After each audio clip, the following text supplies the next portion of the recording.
Hello. Hello. I'm Emma. And I'm Cass. Welcome to Honeydew Me. If you haven't been here before, we're a podcast dedicated to helping you have amazing sex, feel good in your body, and love yourself. We were just saying that and realized that sometimes it's more about tolerating yourself Yeah, than it I is was about like loving most of the yourself. time. I took a Snapchat this morning and it was a beautiful day. And I was like, it's a great day to have a mediocre day. Like Yeah, today was just mediocre. And sometimes you tolerate yourself. Sometimes your days are just about getting through. exactly. We're not about to shitload you with toxic positivity here. Shitload you. Is that like I don't know. overload, but in a bad way? I I guess feel overloading like is bad so. too. I don't know.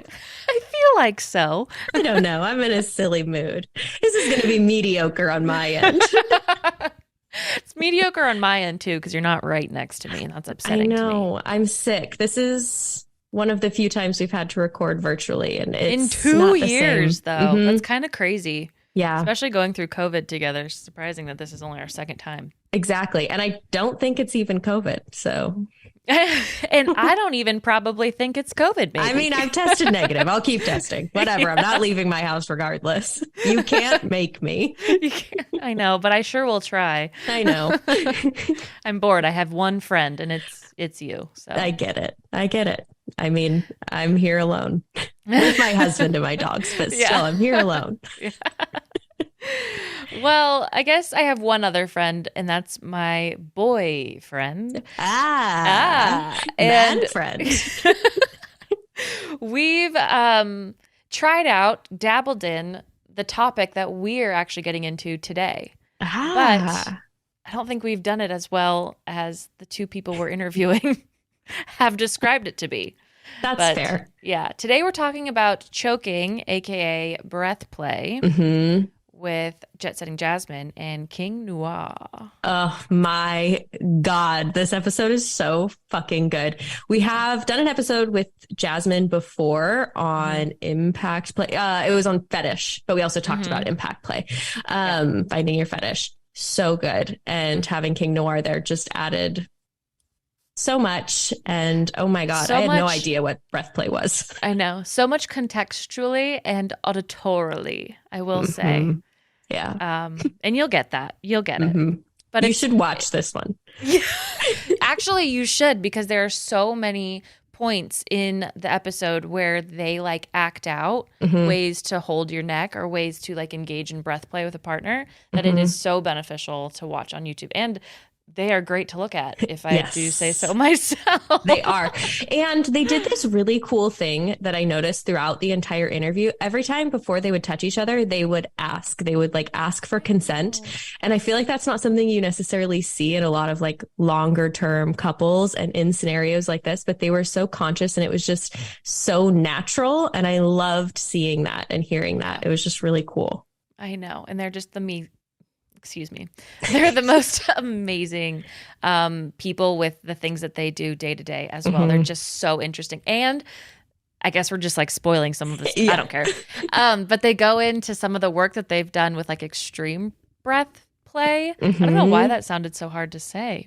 Breath play. And it's not necessarily anything I think we would dabble in, but I love stories from people who have Hmm. way more experience than me.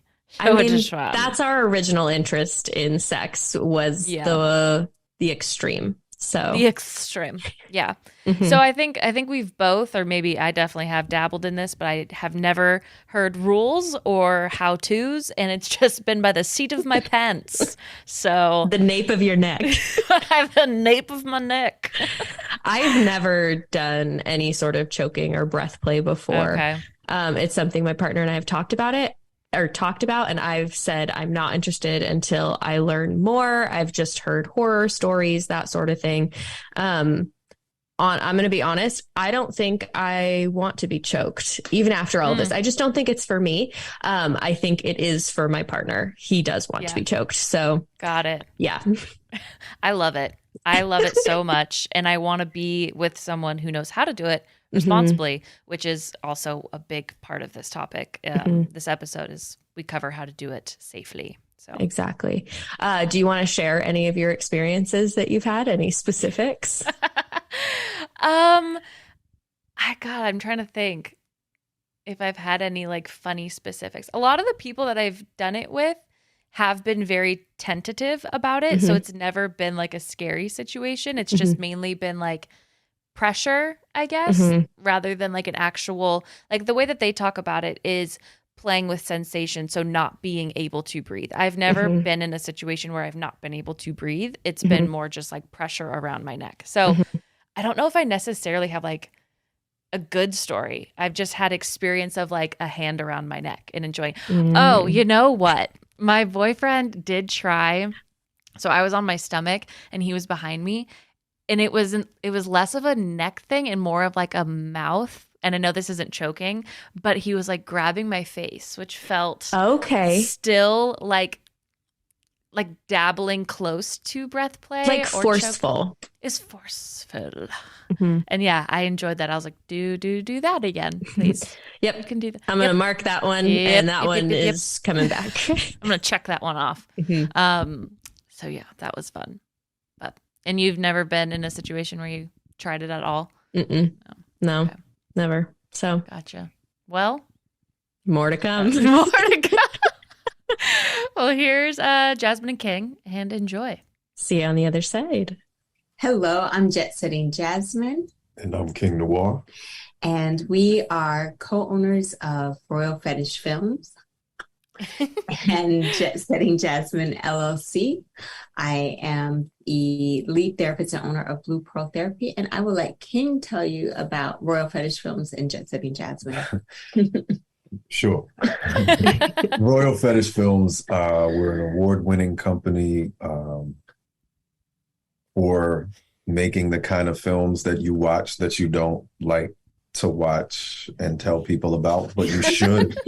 But you should, Because yes. you probably will relate to them a whole lot more once you share, Mhm. especially if it's our films. We also are parents of 4 amazing children, and we do sex positive parenting and porn and parenting. Yes. What else do we do? We have Black Excellence, which is a content and performer management company. Yep. We make music. Yes, you do. I will say we like. I make different music. I make noise. I make music. And we travel all over the world providing workshops around centering sexual pleasure and consent and safety on set and safety in your bedroom and lifestyle. So yeah, we do a lot. It all revolves around sex though. Yeah, we're trying to make sure that everybody lives their fantasies and their fetishes in a safe and exhilaratingly orgasmic way. Yes, as master fetish trainers. Well, when you find your niche, really just dive right into it and make it work for you. You guys are doing amazing work, and we love it. Thank you. Thank you. And we knew that we could only try, like you guys were the first people that popped into our heads when we thought of this topic that we wanted to talk about, because we feel like we can trust you guys and that you would also give a very good explanation of how to do this next thing safely. So we would love to talk to you about breath play. So if we could start by defining what breath play is. Oh, yes. So breath play, I mean, it's all in there, right? And I think sometimes we have this idea when we define it, it's like it's choking, it's asphyxiation. Oh my God, I can't say That's a hard word. And I hope that today at the end of the episode that your listeners will understand that there's such a range around breath play, even in speaking, how we have audio files, right? So folks that have a fetish for our voices and the breath and moaning and things of that sort. Yes. Watching that release, right? Or the body language, the way some of our fans love to watch how our body responds, meaning like when she took that first breath or when he breathed into her. Right, all the way to the more extreme stuff, like you were talking about, some of the things that get used in scenes, like choking, as I said earlier, or I've done a scene where underwater. we did some waterboarding and stuff like that. Exactly. So we really want to expand at any type of attraction, any type of sexual act that the person is aroused or turned on, as it has to do with air entering or leaving the body, can constitute breath play. Okay. That is such a broader definition than I had in my head. So I am so excited to dive into all of that. Nice. I'm wondering if we can start off with some precautions, though. Yeah, because we don't want anybody to engage in something and get hurt. Yeah. So first of all, we want to make sure it's consensual. Number one, first and foremost. Right. Even if we talked about like that attraction too. So, can I watch you, just take those deep breaths in? I'm asking for permission to be a voyeur and get my fix off of breath play, all the way to, can I, actually physically choke you, or can I place you underwater, that type of thing. So consent all across the board. You also have to know timing, where to place your hands. I think a lot of people make the mistake of thinking that, like, since I'm choking somebody, I gotta like dig my hands into their throat, or if you're on top of them sexually and you're putting, or on top of them in any way, and you're putting your weight and pressure onto their throat. Like, one of the things we always tell people is you want the person coming back up to you the same way they went down. When you mess with somebody's oxygen supply, you can definitely cause brain trauma. And before we get into all of those juicy details and techniques, we want to preface that there really is no safe way, right? There's no 100% safe way to participate in breath play, especially on the extreme end of range. We can do all of the things that we're talking about. Obviously, get consent, be mindful of body placements, and all of the things that King mentioned. But it really is under the umbrella of edge play. It is very dangerous, and people can get hurt. We can minimize and reduce harm as much as possible, but it is one of those things that you want to learn about on this podcast, and then you want to probably learn a little bit more about. Go to a class, hire a fetish trainer, have a further discussion, talk about what that range is with your partner or partners, but not to assume that after hearing this and being excited and turned on, that you are able to practice this completely safe, in a safer. Right. No, that's a great point that we definitely wanted to highlight, is that we want to get into the fun stuff or what can make you feel turned on. But overall, there is not like a fail-proof, safe way to engage in breath play. So thank you for mentioning that. But like Cass said, I had no idea, or I didn't even think about like just the moaning or the sounds or the breathing like at someone could be considered breath play. But that is something that like can turn you on a lot when you hear sounds from your partner, when it's in your ear, all that fun stuff. But I just didn't think about that as breath play. I like getting blown on. You do blow on, I do like to. I like to blow on people too, and I'll even take it up a notch by maybe having ice in my mouth, or using ice and then blowing on the ice, or using candle wax and then blowing on that. There's a lot of different ways that you can use breath.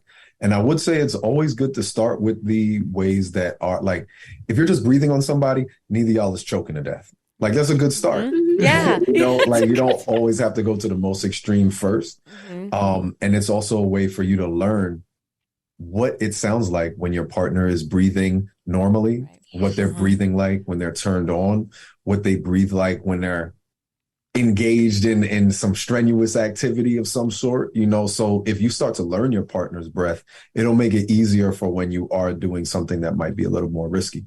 Right.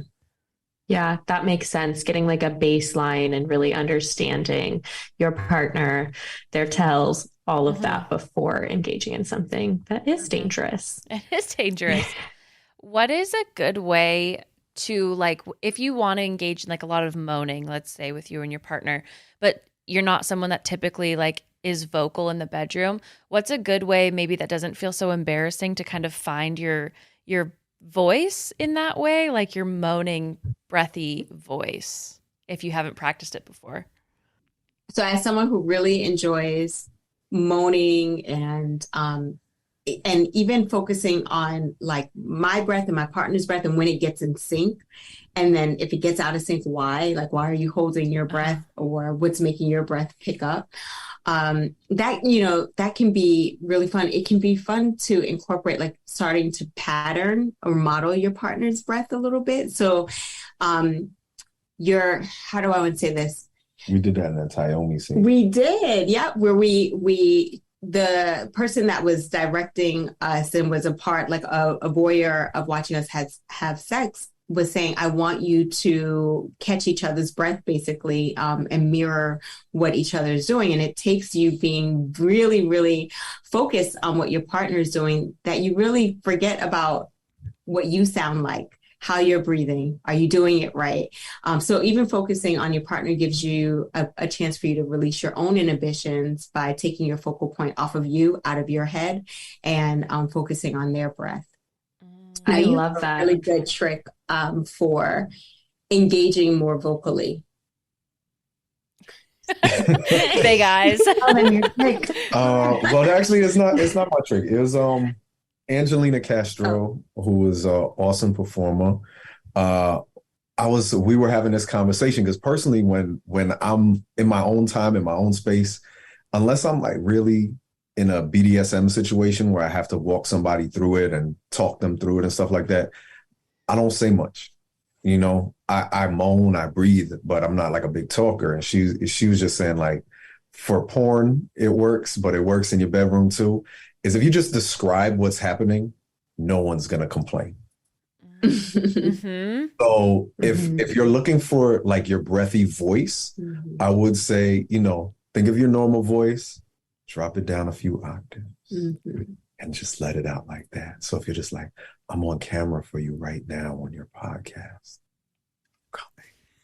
or something like that, nobody will complain. They'll just be like, oh yeah. So if you're having sex at the time, like, I'm watching you suck my dick so good. Like, nobody would be mad at that. You know what I'm saying? So usually if you just describe something and you're a little nervous, they're experiencing it too. So you ain't got to worry about saying something that's too outlandish. Right. I love the touch of lowering your voice and like even whispering, right? So to whisper, you tend to let more of your breath out, right? So so that may even be a way of, talking, but talking in a whisper, or even the things that you would want to say out loud or that you're thinking, just put them into your breath and into your moan. And that may give you another focal point instead of worrying like, am I moaning enough? That type of thing. And if you've got music on, they won't hear everything you're saying anyways. So if you don't like it, what you said the first time, and like, what'd you say? Like, you can change it up real quick. Yeah, rephrase.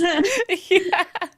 I've totally done that, what you're saying of like testing out a word, maybe that you don't typically say if you're dirty talking, but just in your kind of exhale. And so you can slide it in there and they say, what? And I'm like, yeah, I don't know either. That was weird. That was a weird sound. My dog, so you can kind of like pass it off if like you weren't totally confident and you threw it out there, but those are good tips. Are there any breathing patterns that you like to use? Well, like King said, with music, I mean, that tends to sort of put me, I think that gets me into a pattern or a rhythm of my own. Again, using your partners to match and sort of have like this symbiotic experience. I get a different breathing pattern when I'm doing impact play. And I like that, like when I'm flogging or if I'm doing any kind of movement. And I think the same thing, everybody kind of has their breathing pattern kind of switch up when you're having sex as well. There's like a certain rhythm to it. I feel like people's breath change up that way.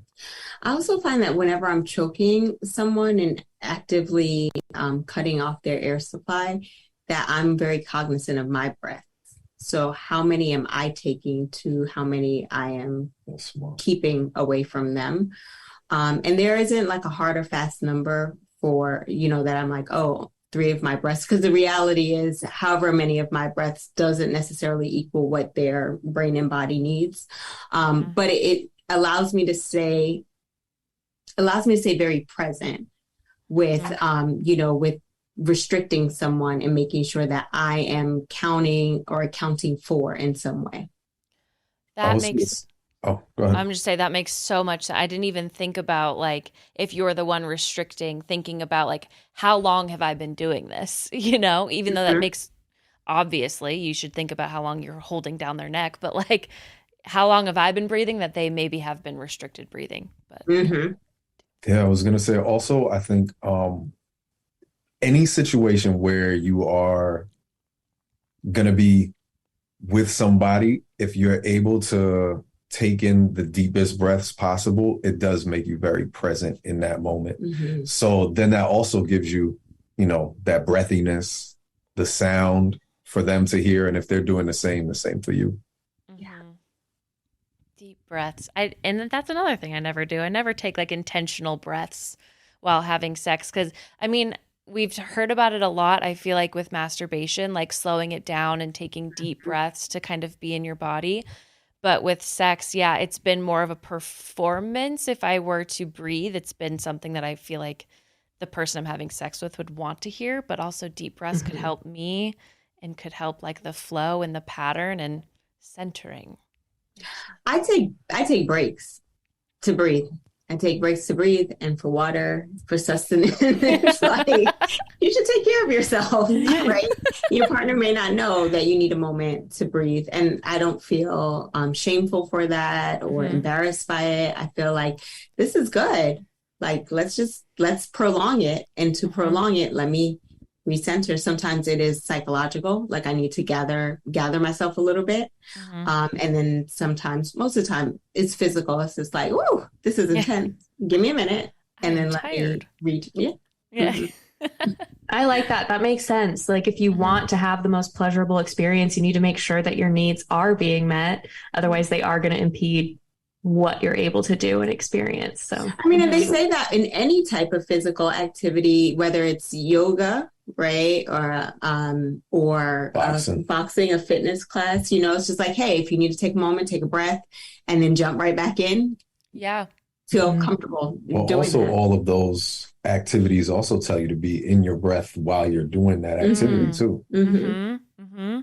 I think we forget because we feel, or at least I feel, embarrassed to take a break during sex because it feels like, oh, I'm breaking that moment of like sexual tension, of like sexuality between me and another person. So like taking a break is taking us out of it. Oh, to me, it's part of the experience. This break is like intermission, and you should know that it's part of the show. Yeah. And really, I think it's an opportunity to build a new sort of like a new strain of sexual tension, right? Like, how long is this breath going to take? Or what's going to happen after this breath? It is, but I do understand. I think that we are also often shown examples of sex that go the duration, right? And for us, we're fortunate enough to be behind the camera as well to know that sex, there are breaks. There are moments that need to be interrupted to be able to switch into the next activity, perhaps. And that naturally it's okay to take those breaks as well. It's not a movie scene unless you have people that are paying and watching a live sex show. No one is expecting you to, have the seamless performance. And there are certain sexual acts that you do have to take a break for, to prep for, or to wash for, or to do a whole bunch of other things for. So that only keeps your safety up. Yeah. Exactly. Like when you go, you don't want to go from ass to mouth. Pussy. Yeah, you're really great about that. I love those breaks. Well, that's why I feel like it's so important to have people who are in the industry who are hoping and wanting to like educate on like safe sex and safe sex practices and making that a part of the performance and making that sexy so that we are learning as we're enjoying and we can know that we can do that as well in the privacy of whomever we're with. So I think that's super important. So for taking it back to breath play and the extreme examples of breath play. So I have a scene with Kitty Jaguar where we're dunking her in a tub. And then she's coming up, sucking dick or eating ass and eating pussy and then dunk her in the thing. So in order to do that scene, like we first had to be like, all right, well, we have to make sure that the tub is this deep. The water is this deep. Okay. We have to see with her, what are you comfortable with? How long can you hold your breath? My foot is going to be right here. So keep your hand on my foot. So if you need to come up sooner than we thought or something like that, tap my foot. You know, like all this safety stuff is in play. You don't want to just be like, hey, baby, let's go take a bath. You know what I'm saying? Like that's not going to work out good for anybody, you know? Right. And it's funny because literally just like yesterday or the day before, she was posting on her Twitter that was one of her favorite scenes because she had always wanted to do like a faux drowning scene, but she had to be comfortable. She had to be with the right people in order to do it, you know? So taking those, we didn't just jump in the tub. There was a whole, you know, conversation beforehand, checking boundaries, checking limits, all of these things. And then taking breaks at certain points too, where we're like, all right, water's not as warm as it was before. Let's rewarm the water because, you know, the cold restricts your capillaries in your lungs. So all of these different precautions that we're taking to make sure that she's safe and having a good time. Right. I love that scene. It's with Vivian Bai, right? And Kitty Jaguar. And you have the scary mask on. So I know that there was prep that went into that scene that like there's some edits. That scene also has Estimel. And she was washing her mouth, right? Yeah, exactly. All the safety. All the safety. Yeah, it's so good.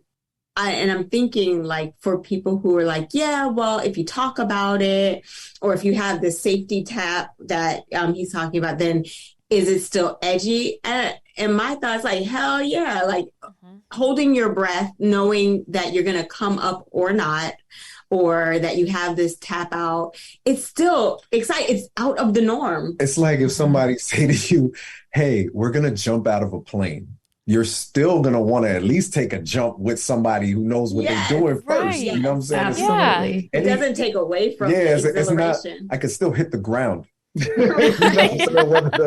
Whether the instructor is there or not. So I think it's one of those things where people who, I think this goes with all forms of romance and sex, that we have this idea that's kind of like, I guess, I don't know, pushed through romantic comedies and romance novels, that we're supposed to know everything about another person. And we're supposed to know everything about this sexual experience that we're going to have together, that we never have to discuss it. Like it just happens. It flows. It's fucking perfect. Nobody drowns. Right? You know what I'm saying? But in order for that to happen in real life, you do have to have these conversations, because God forbid you're into drowning, someone else is not. You know what I'm saying? You don't want to have that kind of after conversation. You know what I'm saying? It's better to have the ones in front of than behind, and thinking that you know every nuance of somebody's fetish is usually where we go wrong. Right. Because Kitty might say, hey, I really like being dunked in the tub, but I do not want you to turn that shower on and have me upside down and waterboard me, right? Or I don't want you to hold my nose while I'm under that water. I do not want you to spit in my mouth when I come up from that. Like there's so many different levels of it, that every single fetish that a human being has is as individual as that person. And at least for me, when I'm like, if I'm watching porn or talking about different types of scenes, it's like, I want to know that what I'm watching or hearing is being taken care of behind the scene. Like it wouldn't take anything away from me if I saw the tiny little like safety cues or like the safe words or something, because it's like, at least I know what I'm watching and like enjoying is being enjoyed on set. So like that would even make it way better for me and be educational. It's like, oh, that's how you can have like a safe word. That's how you can have a safety cue. Like that makes a ton of sense. And I think that would only help those scenes. That's what's up. Absolutely. So some other safety tips and cues around breath play for people that are not all the way at the extreme of dunking their partner underwater. There are, some of the things that you said, one, the conversation and also a safety cue, no matter what kind of breath play, even if it's, you like hold the person's nose while they're giving head, or that seems a little extreme. That might be a little I can't even breathe when my nose is unplugged and I'm giving heads. It's like, you're trying to kill me. We talk about giving the person control as well. So, if I am doing like a first time choking scene with someone, or not scene, when I say scene, like, playing with someone, not necessarily for film, I tell them that they can place their hand here. And, I can feel squeezing, I can feel a drawdown, and then they feel like they are a part of the control. Oftentimes what I find is that people are going like this, they're pushing up like more, and it's like they can take more because they feel like they have some control in that matter. And it also lets me know, like, okay, now I know what you feel comfortable with. You like a certain amount of pressure. I might be starting to draw away and I feel them pushing closer. So I'm like, okay, this person can go a little bit longer than I'm anticipating. So, and nothing is wrong with learning a person's body by allowing them to tell you. Mm-hmm. I love that. And it makes me think about the first time you were on Honeydew Me when we were talking about impact play and you were saying to try it on yourself first. Mm-hmm. And I never thought about that with breath play. I feel like in my head, I think of it as something that somebody has to do to you. So I love how you're opening that up. Yo, next time you fapping. Choke yourself. Choke yourself. I'm telling you. It's also because then you learn what you're comfortable with from you doing it to yourself. Mm-hmm. Right. You're like, okay, I like this pressure here. I don't like it when it's a whole hand, or I can take it for a certain amount of time and then leave it be. Mm-hmm. Mm-hmm. Now I'm like, oh, I should do a masturbation scene where I'm in the tub and just like going under. Dunking yourself. There you go. Ideas are flowing. I like that, flowing. That works multiple ways. Flowing, bathtub, water. That makes funny. When you're using hands, whether it's on yourself or another person is using it, what is the hand doing? Because I've heard of like either press down or squeeze together. Like what is the way to enjoy a light choke, if you will? Yeah. So not to take away from anyone else's technique and why they choose the technique that they choose, we're going to share what feels comfortable for us, what works for us, and sort of like what we co-sign behind.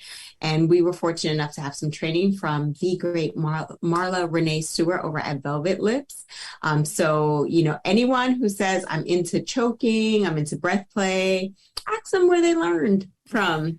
Right. And they better have some reference. And they better not be like the Boston Strangler. That wouldn't work. So if it's okay, I'll demonstrate and walk it through on you. Okay. All right. So one of the things that we're doing is I want you all both to feel this fleshy part of your hand right here. Right. So in between the thumb and the index finger, there's this nice fleshy part. It's the hand taint. The hand taint. That's what we're using. This is really where all of our pressure is coming from. Our fingers are going to be loose the entire time. The reason why is because, can I touch it? Mm-hmm. All right. So I'm going to be connecting with King, that fleshy part, to right where his chin and neck meet, or I should say his jaw and his neck meet. Can you go to the side? Like this way? Yeah. So put that hand taint on me. Okay. So I'm there's a couple of things that you're also going to see with my technique. You see that my hand is bent, my arm is bent, excuse me. I am not straight arming him. And if I am, that means I'm pushing all of my weight. If it's bent, then I'm going up at an angle, which is the natural angle of our neck, right? So you should be able to do this to yourself right now. Go ahead and take that fleshy part, go up a little bit and say something. That was That's beautiful, right. Thank you, Cass. Not as breathy as you wanted to be. No, right. This might not be when you want your partner to recite a love sonnet to you. You can whisper in that. It still sounds a little wild. It does. So when I'm doing this, if you notice, my fingertips are still visible. They might go like this, but the point is that they're light. I should be able to loosen them at any point in time. The reason why we don't squeeze is because the carotid arteries are here. And if we are squeezing there, we're cutting off blood flow to the brain. There are people who play in those extremes. However, I am not a medical professional, and I don't know how much time any of my partners can go without a certain amount of blood flow to their brain. And I'm also unable to gauge how much blood is being restricted at that time. When I'm doing this, I am cutting off airflow, not all of it. And I can say to my partner, I'm bracing his back, so I'm getting a little bit of pressure here. Tell me your name. Okay. So by him being able to respond to me, if the harder I'm going in that upward motion, it's going to be a little bit more difficult for him to respond. Obviously, we were able to hear him clearly say his name. I may not do a sound check like that. I may say, like say something else sexy or, call me mama or something. I don't know, whatever you're into. But the point is, I can measure in that way how much airflow he's getting, where with the circulation, he's either getting blood flow or he's not. Yeah. Right. As King mentioned earlier, we want our partners to come up the way that we take them down. And what we mean by that is we want them to have the same number of blood cells that they came in the room with. Same brain capacity. Yes, yeah. Exactly. That's the worst thing, is that you have this great sexy play and then you can't engage in a conversation with the person anymore because you have messed things up. So that is our technique. The same thing when we are on top of one another and we're choking, we are not straight arming, because then we are putting all of our body weight and we are potentially crushing the trachea and also cutting off all airways. We are still going at it from an upward motion. Same thing from behind. Can you show from behind? It's probably easier for you to show from behind. Okay, yeah. So from behind, he still has the bent and is going upward motion. And it feels good. What's your name? And using his body as a brace. So either especially with this, personally, I like to just put my chest, because if you're trying to brace with here, you're pushing too much with your hand. So with here, they're braced up against you. So you do want to have have those, either the bed or your hand or your body, to help brace that person. Sometimes even holding the back of the head, so that it's firm and you're not no whiplash. No whiplash. Yeah. Questions or thoughts about that? That's the first time I've heard of that placement. I feel like I've asked questions before in terms of where to put hands or how to apply pressure, and it's never been one as descriptive as you guys just went through, but also this immediately, when I do it to myself, makes sense and already gives me the sensation that I feel like people are looking for. Yeah. No, I was going to say, most people do not want to get knocked out. No, they don't want to get choked until they pass out. The thing is, when you do restrict some of the air, and it makes you take those little kind of panicked breaths, that's the part where you get this heightened sensation of everything else. Any kind of sensory deprivation heightens all your other senses. So if you are engaged with somebody else or you're pleasuring yourself, you will feel like times that I have choked myself while I'm masturbating, I can feel the blood rush through my dick, in a whole nother way.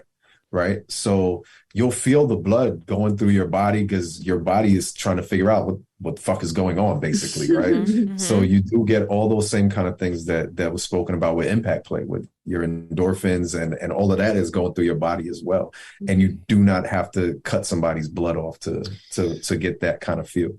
I think a key word is that the title of this is breath play.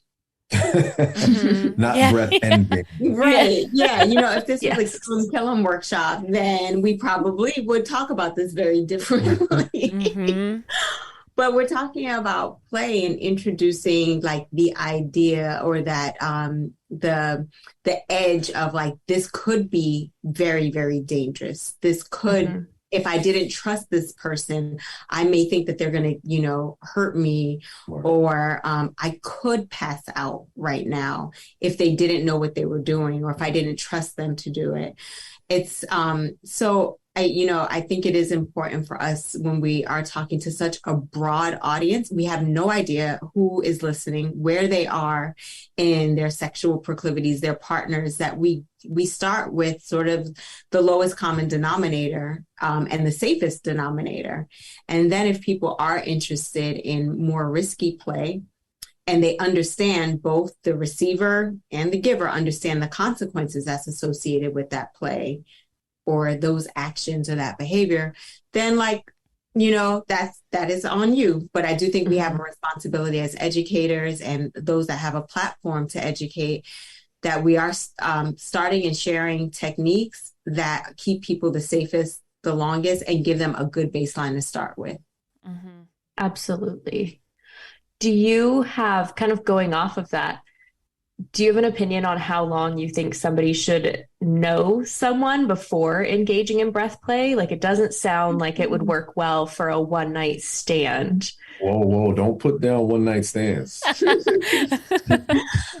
if you discuss, you know, I mean, people sort of think about one-night stands like that whimsical idea, like you talked about, where it's just like, you know, we got together, we blinked 2 times, and the next thing you know, I was in his, you know, his house or her house.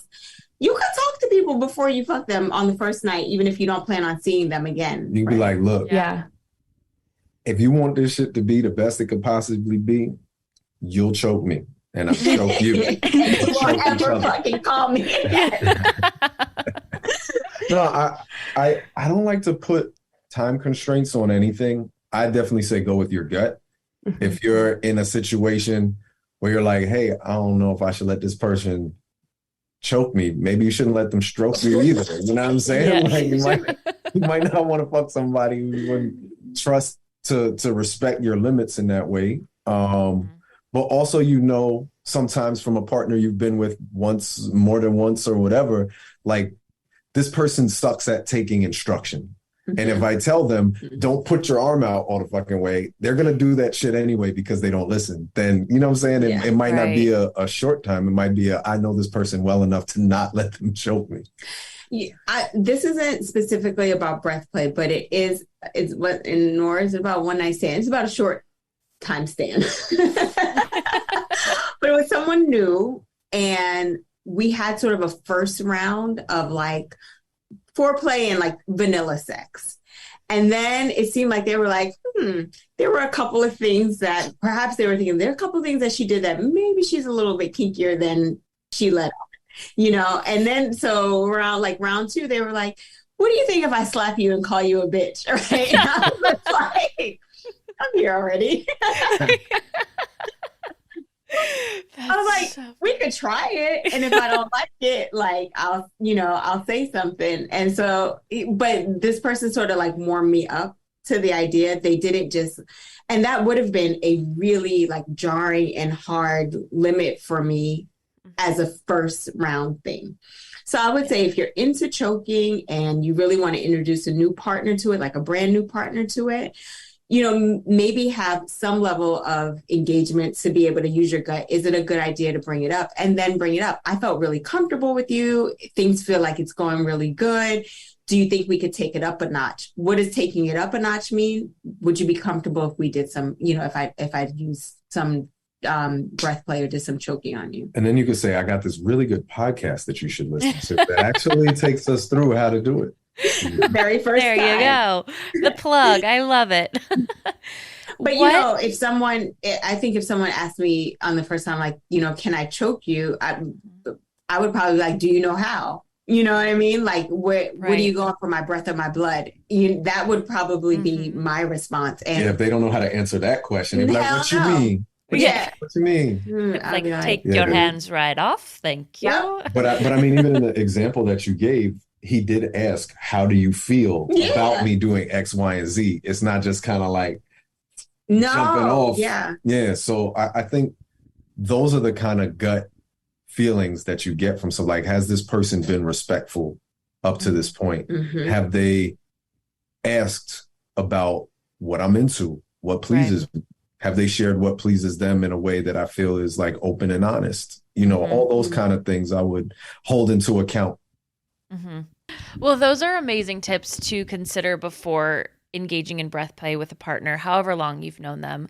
And kind of like a self-discovery question that I have is, if you have the need to kind of categorize why you're interested in breath play, is it like a certain kink? Is it being interested in like being a submissive? Like how can you kind of categorize that for yourself if you're like, I think I'm into choking, but I don't really know why?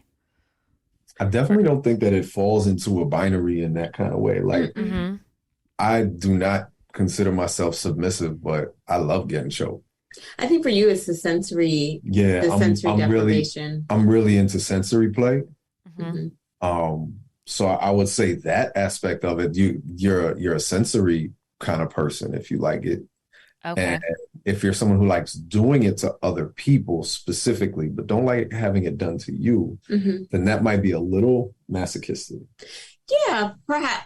I'm sort of like very picky about who. Or sadistic, excuse me. Right. Well, for the person receiving too. For me, it is sensory. It is edgy. It is also, because it's something that I don't do with everyone. It's sort of a way of expressing trust with my partner. So that's not even necessarily on the kink meter. It's just sort of like an additional way that I will have sex with some partners that I won't with others. When doing it to others, for me, it is with you, it is about you because you request it, and I know that it's for sensory. For other partners, it does fall under the dom sub dynamic.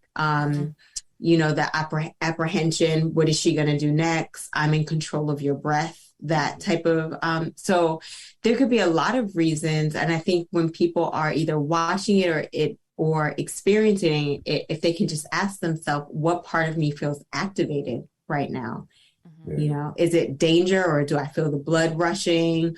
Am I more in tune to what's going on right now because I can't think about anything but when my next breath is going to come, right? Is it those things? Or, you know, is it just like you saw a movie and like, that's how, you know, if somebody is just like so crazy into you, it brings you to, you know. I think it's also another way to connect with your partner, because if I'm inside of you and we're touching here, then we're touching here, like just other ways to feel. Yeah.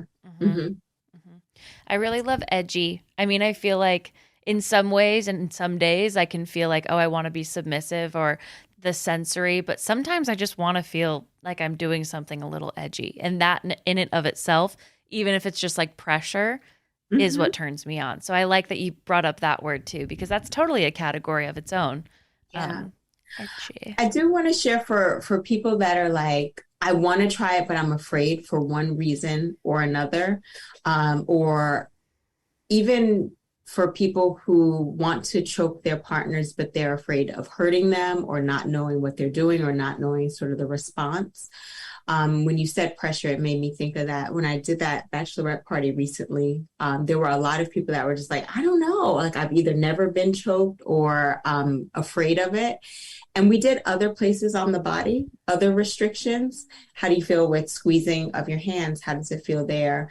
The upper arm, how does it feel there? How does it feel putting pressure just on your earlobes and someone else doing it to your body? Just how does that feeling feel? We also do, the center of the chest, like putting pressure on it. How does that feel? Because now we're getting closer to this area. And then just sort of like checking in. How does it feel? And interestingly enough, one of the women said like she tried the choking and she said she did not like there. It was a little too triggering, but the restraints around her wrists.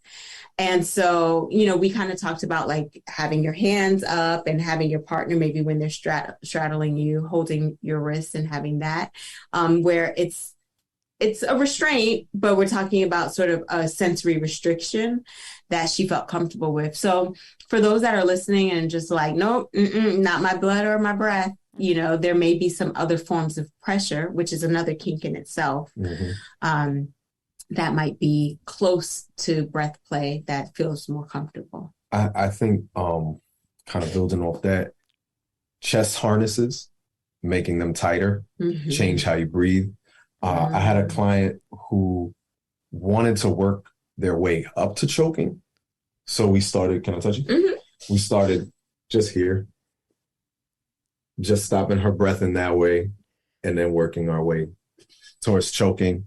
Like, this is still rough fun, mm-hmm. Mm-hmm. I think, again, like going back to what we were saying earlier, like trying the most extreme first sometimes will turn people off. Because if you do the most extreme first and you don't get it right, it could put a lot of fear in somebody. It could traumatize somebody. Right. So if you try some of the things leading up to it, then you'll at least know like, okay, I'm good till about a stage 5. Mm-hmm. Mm-hmm. If we're trying to get to a 10, at least I know I can always fall back to that 5 in our intercourse or something like that, Mm-hmm.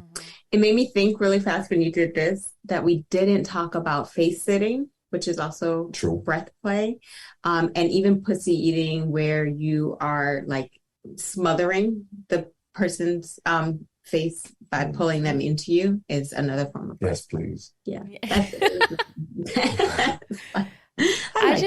I like that. I just love all the variations that you're describing. Like I was going to ask you if there was one last thing, but I feel like that is so perfect to kind of wrap it on as like the ways in which you can scale it up, scale it down, and even like start from like literally your toes up to your face if you're not feeling comfortable. But that restriction and that sense, like that sensation of like restriction in and of itself just feels edgy, my new favorite word. Yes.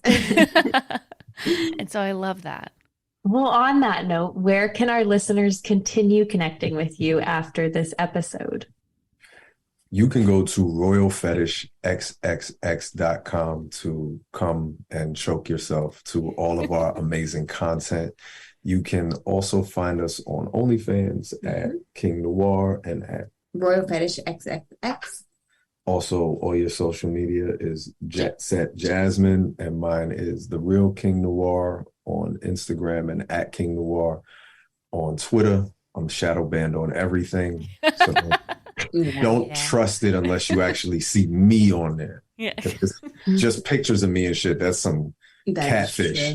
Yeah, that is true. You can't even trust the pictures. There's a whole lot of catfishes out there. So definitely, our websites are great places to connect with us. And if you want to connect with us in person, we are actually doing a kink retreat in Costa Rica. Yes. We got a whole villa, 2 pools, private chef in the beautiful, beautiful landscape of Costa Rica. Private only for those who are attending with us. So come get kinky with us. Yes.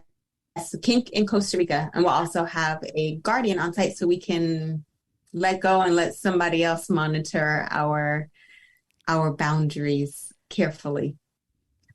Yeah. That's amazing. That sounds so cool. Meeting is being recorded. Oh, I don't have to give my consent the second time. No. That Zoom needs to learn some things. Okay, so noted. If you stop recording and then re-record, Zoom assumes that you're down for more. And you know what they say about people who assume? Make an ass. They make an ass out of you and me. It assumes you're saying. DTF, down to film. Darn tootin' fun. Darn tootin' fun. Here I am, ready to do it again. You're down to film. That's really funny. Good job on that one. Thank you. I'm very quick-witted. Quick-witted. Thank you so much, Jasmine and King, for being on the episode today. We learned a lot. We had a lot of fun. And I could listen to you both all day, quite honestly. Forever and ever. Yep. And thank you to our listeners for hanging out. Yes. And if you enjoyed this episode, if you thought it was interesting, you can share it with somebody. Might be a little bit of an intimidating one to send to just a random person. I know. But I feel like this is a great one to send to a partner if this is something that you're interested in, because it's a safety thing. And it's just fun and kinky and all of that. So I would definitely share this one with a partner. And you can go head over to Apple Podcasts to rate, review, and subscribe, to Honeydew Me. Leave a nice written review, something sweet, something kind, something that says you love us. You can also choke give us a with rating. your kindness. Choke us with your kindness. Is what yes. You said choke us with your hands. And I was like, no. Nope. That's not me. Not me. You can also give us a rating on Spotify. And that's all. That's all. If you leave a written review, do the hand heart. Oh, that's a good one. That's the emoji that's like the kink emoji for choking. Okay. I didn't know that. You're so into the kink community. What can I say? If you go to today's post, so the day before this episode came out, that's what I put at the end of our little captions. Oh, you're brilliant. The kink community uses it, or I won't say generally, but I have seen it and described as the choking emoji. I won't speak for everyone. I will speak for me. Me and my kink community. Me, myself, and I. Anyway, but do that. And then we'll know. All right. That was a terrible wink on both of our parts. It was just animated. Yeah. I wish it made a sound. I know. Like it'd be wet and gross. Ew! What else is a blink supposed to sound like? That's true. Moist. That's true. Moist. Blinky. Yeah. Fair enough. All right. All right. We'll see you next week. Bye. Bye.